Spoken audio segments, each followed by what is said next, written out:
আসসালামু আলাইকুম সবাইকে। কেমন আছেন সবাই? আলহামদুলিল্লাহ আমরা ভালো আছি। সকাল সকাল বসে পড়লাম নাস্তা করতে। এখানে এসে তো আর সকালে ঘুম থেকে উঠে ওই প্যারাটা থাকে না যে আমার সকালে নাস্তা বানাতে হবে, তারপর নাস্তা দিতে হবে সবাইকে। সকালের নাস্তাটা আমার মাই বানায়, আমি একটু একটু হেল্প করি, কারণ আমার বাবা যেহেতু অসুস্থ, সময় মতো নাস্তা দিতে হয়, দেরি হয়ে যাবে, সেজন্য হেল্প করে দিই।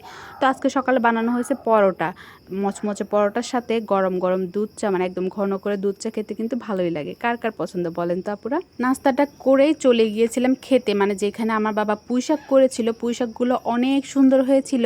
তো আজকে ভাবলাম না, আমি একটু শাক খাবো, এত সতেজ শাক যদি থাকে তাহলে কি না খেয়ে পারা যায়।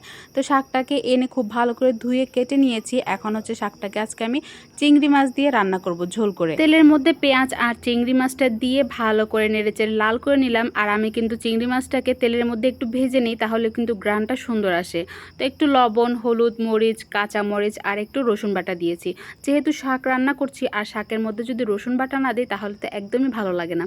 তো মশলাটাকে কষিয়ে একদম ফ্রেশ শাকটা দেখতে কিন্তু খুবই সুন্দর লাগছিল। তো শাকটা দিয়ে একটু ঢাকনা দিয়ে ঢেকে দিলাম। আর আমার বাবা যেহেতু এখন বাজারে যেতে পারে না, হাঁটতে পারে না, তো সেই জন্য বাড়িতে চুলটা কাটিয়ে নিচ্ছিলাম।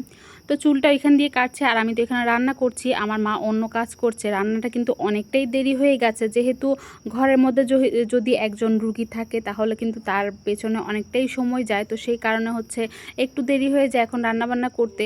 তো শাকটা বসিয়ে দিয়ে এখানে হচ্ছে ছেলের জন্য মাংস রান্না করছি। যেহেতু সে শাক খাবে না, মাছ খাবে না, তো তার জন্য আর কি করব, একটু গরুর মাংস রান্না করে নিচ্ছিলাম। আর আমি তো সবসময় গরুর মাংসটা হাতে মেখেই রান্না করি। আমার কাছে না, মানে গরুর মাংসটা কষিয়ে রান্না করতে তেমন একটা ভালো লাগে না।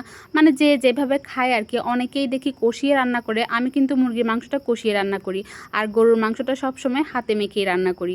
গরুর মাংসটাকে দিয়ে ভালো করে কষিয়ে নিচ্ছিলাম। আর ওইটাকে পাশের চুলায় দিয়ে এখানে হচ্ছে একটু শিমের বিচি রান্না করব। এটাকে তো আমরা খাইসা বলি, তো ওইটাই রান্না করব। মাছের মাথা আর মাছ এক পিস দিয়েছি, যেহেতু এই তরকারিতে মাছ তেমন একটা দিলে ভালো লাগে না। আর এই শিমের বিচিটা কিন্তু আমার জন্য ডিপ ফ্রিজে রেখে দিয়েছিল, যেহেতু আমি যেখানে থাকি ওইখানে শিমের বিচি তেমন একটা পাওয়া যায় না, তো এখানে এসেই খাওয়া হয়। তো এই জন্য হচ্ছে ডিপ ফ্রিজে রেখে দিয়েছিল। আর কিছুটা টমেটোও ছিল ফ্রোজেন করা, ওইটাও দিয়ে দিলাম।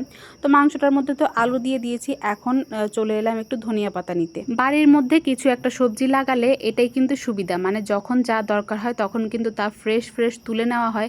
এই যে যেমন আমি ধনিয়া পাতাটা তুলে একদম ফ্রেশ ধনিয়া পাতা তুলে তরকারিতে দিয়ে দিলাম, আর এটার সেন্টটাই কিন্তু অন্যরকম হয়, মানে তরকারির গ্রানটাই কিন্তু বাড়িয়ে দেয়। তো আমার তরকারি রান্নাটা তো হয়ে গেছে, আর চুলার জালটা হচ্ছে বারবার নিভে যাচ্ছিল। মাটির চুলায় পাতা দিয়ে রান্না করতে এটা একটা অসুবিধা, বারবার শুধু চুলার জালটা নিভে যায়।